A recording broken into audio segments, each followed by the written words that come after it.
ये कहानी कुछ ऐसे सर्वाइवर्स की है जो रेगिस्तान के बीचों बीच फंस जाते हैं। वो चाहे भी तो यहाँ से नहीं निकल सकते और ना ही उन तक कोई मदद पहुँचता रहे। इन सबको वापस ले जाने के लिए यहाँ पर एक प्लेन भेजा गया है जिसके पायलट का नाम फ्रैंक होता है। उनके साथ उनका को पायलट भी होता है। ये दोनों के दोनों यहाँ पर जितना भी सामान है और जितने भी एम्प्लॉयज़ हैं उन सब को लेकर यहाँ से बीजिंग जाएंगे। ये सब के सब प्लेन में बैठ जाते हैं और बीजिंग के लिए निकल पड़ते हैं और तभी इस विशाल रेगिस्तान में तूफान आना शुरू हो जाता है। फ्रैंक का जो को पायलट होता है बोलता है हमें क्या करना चाहिए। फ्रैंक कहता है कि अगर हम वापस गए तो हमें फ्यूल के लिए इंतज़ार करना पड़ेगा क्योंकि दोबारा उड़ान भरने के लिए हमारे पास फ्यूल नहीं है और इसमें कितना वक्त लगेगा मुझे नहीं पता, इसीलिए हमें आगे बढ़ना होगा। और फ्रैंक अपने प्लेन को और भी ऊपर ले जाता है ताकि वो इस रेत के तूफान से ऊपर से निकल पाए। लेकिन यहाँ पर इनका प्लेन ओवरलोडेड होता है और ये तूफान में फंस जाते हैं। साथ ही रेडियो से मदद के लिए संपर्क करने की भी कोशिश करते हैं लेकिन इनका संपर्क नहीं हो पाता और तभी रेत की वजह से इनका एक इंजन खराब हो जाता है। फ्रैंक कहता है कि मुझे इमरजेंसी लैंडिंग करनी होगी और वो इमरजेंसी लैंडिंग करने के लिए प्लेन को नीचे उतारना शुरू करता है। लेकिन ये लैंडिंग इतनी आसान नहीं है क्योंकि उसे आगे कुछ भी नहीं दिख रहा होता और जैसे प्लेन और नीचे उतरता है तो इनके प्लेन का पिछला हिस्सा एक चट्टान से टकराता है जिस वजह से पीछे का दरवाज़ा खुल जाता है। इनमें से एक पैसेंजर उड़ जाता है और उसकी मृत्यु हो जाती है और अब इनका प्लेन रेगिस्तान में घिसटता हुआ बहुत आगे तक जाता है। और जब प्लेन रुकता है तो ये देखते हैं कि प्लेन में 2 पैसेंजर्स और मर चुके होते हैं लेकिन अभी भी ये बाहर नहीं जा सकते क्योंकि बाहर तूफान चल रहा है।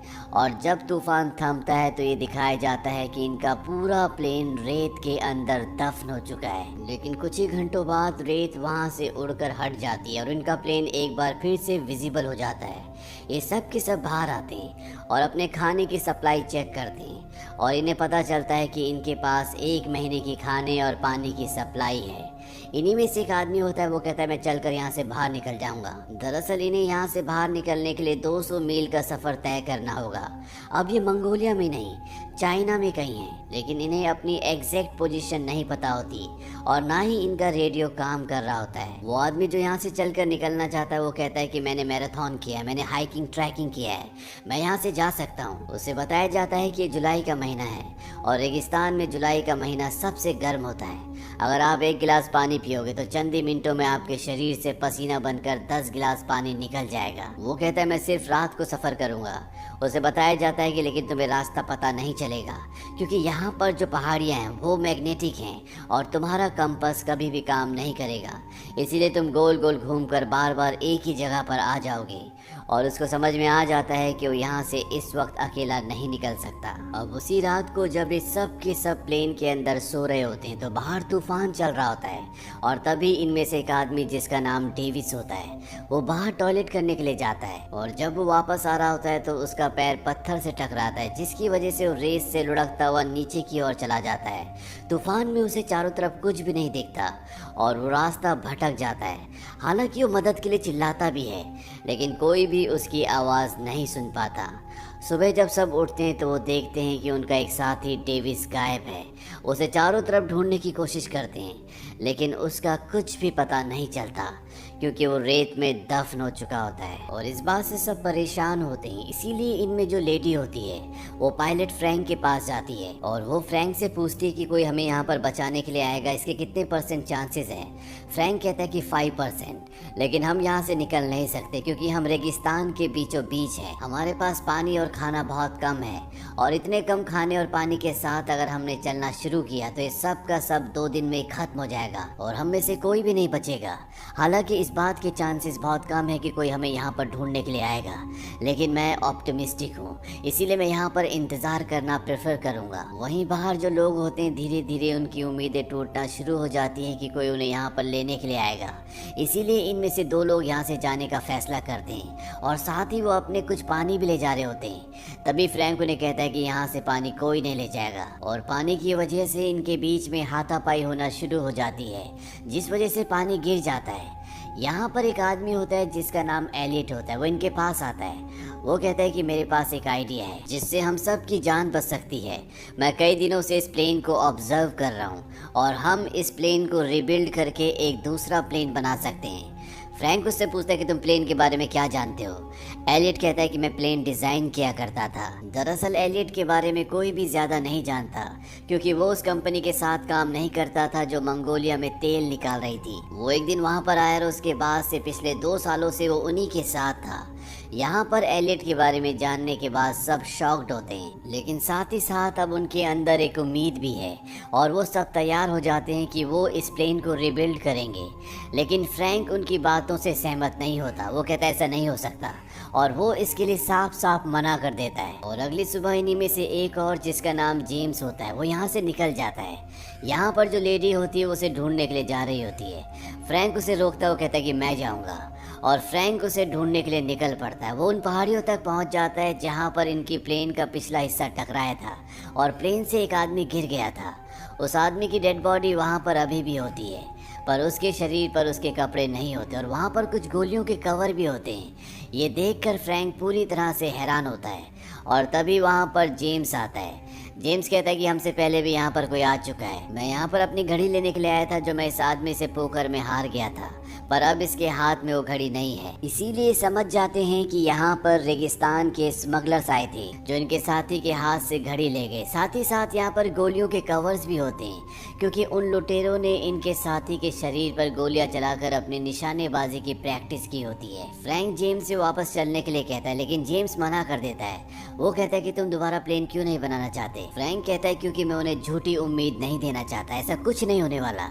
जेम्स कहता है कि इस दुनिया में हर एक इंसान प्यार चाहता है और अगर हम किसी को प्यार नहीं दे सकते तो हमें उसे उम्मीद देनी चाहिए, और अगर हम उसे उम्मीद भी नहीं दे सकते तो उसे वो करने देना चाहिए जो करना चाहता है। जेम्स की बातें सुनने के बाद फ्रैंक इन लोगों का प्लेन बनाने में साथ देने के लिए राजी हो जाता है, बावजूद इसके कि उसे पूरा यकीन है कि प्लेन नहीं बन सकता। ये दोनों के दोनों उस जगह पर आ जाते हैं जहाँ पर इनके बाकी के साथी हैं और अब ये सब मिलकर प्लेन बनाना शुरू करते हैं।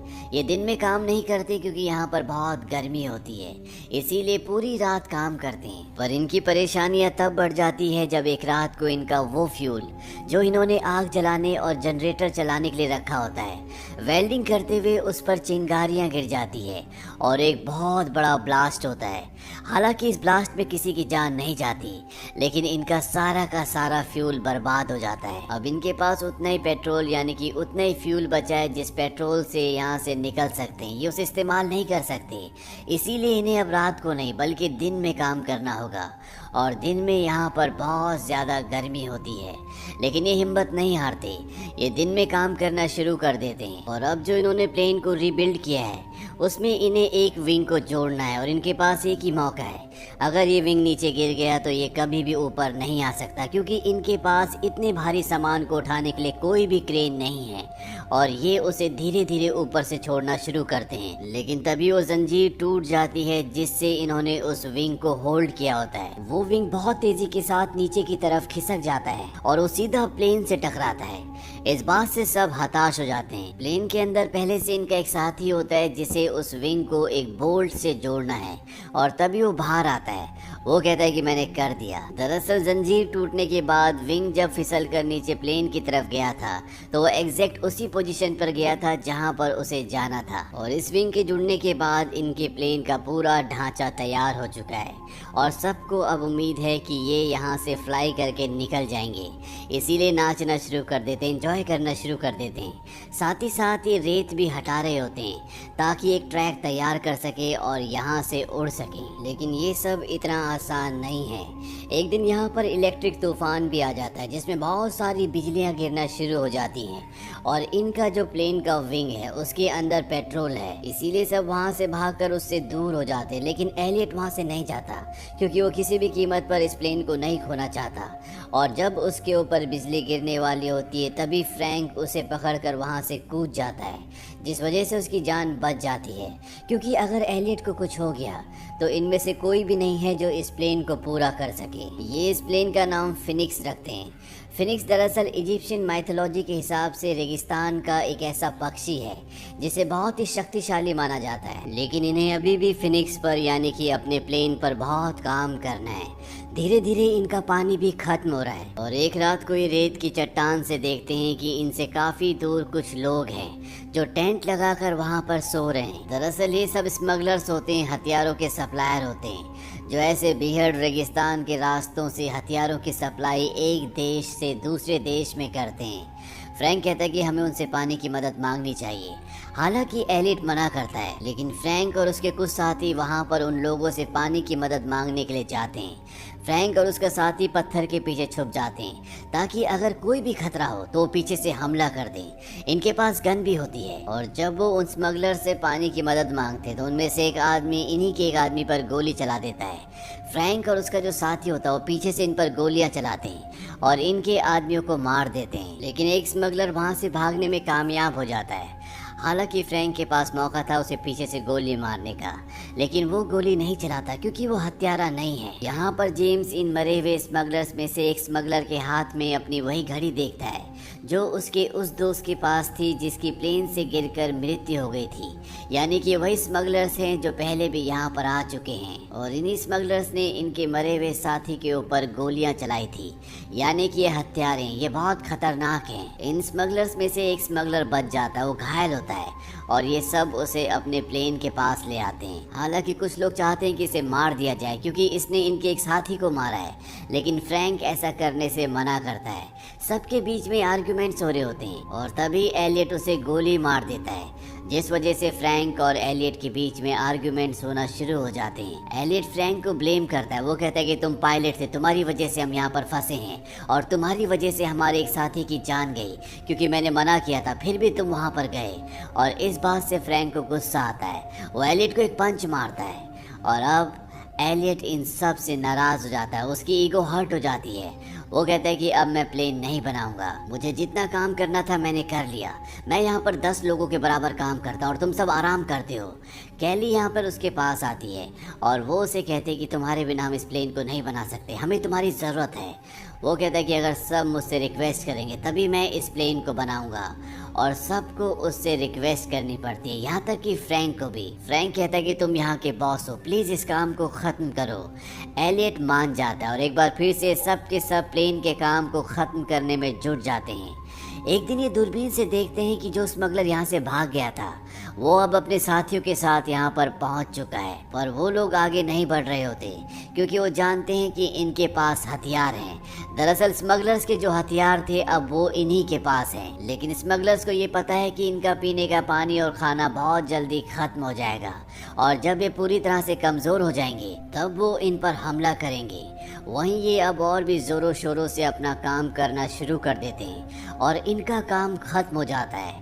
और तभी फ्रैंक को एक मैगजीन मिलती है, इसमें कई सारे प्लेन्स के मॉडल होते हैं और इन्हीं मॉडल्स को देखकर एलियट ने इस प्लेन का मॉडल बनाया होता है। और यहाँ पर सबको ये पता चलता है कि एलियट जो प्लेन्स बनाता था दरअसल वो बच्चों के प्लेन थे, वो छोटे छोटे मॉडल्स बनाया करता था।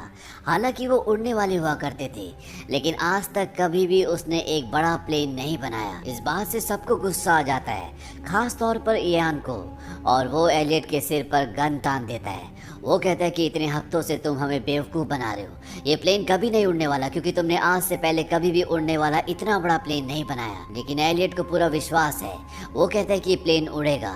हालांकि हम छोटे प्लेन्स बनाया करते थे लेकिन वो रिमोट कंट्रोल वाले हुआ करते थे, उनमें बैलेंस की ज़्यादा ज़रूरत होती है।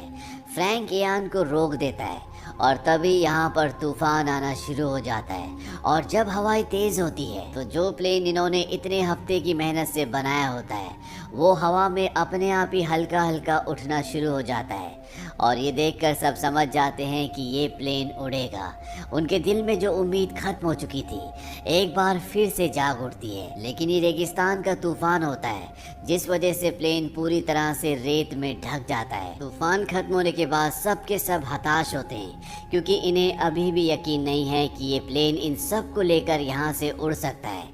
लेकिन फ्रैंक कहता है कि हम सब ने इसे मेहनत से बनाया है और इसे हम उड़ाकर यहाँ से ले जाएंगे।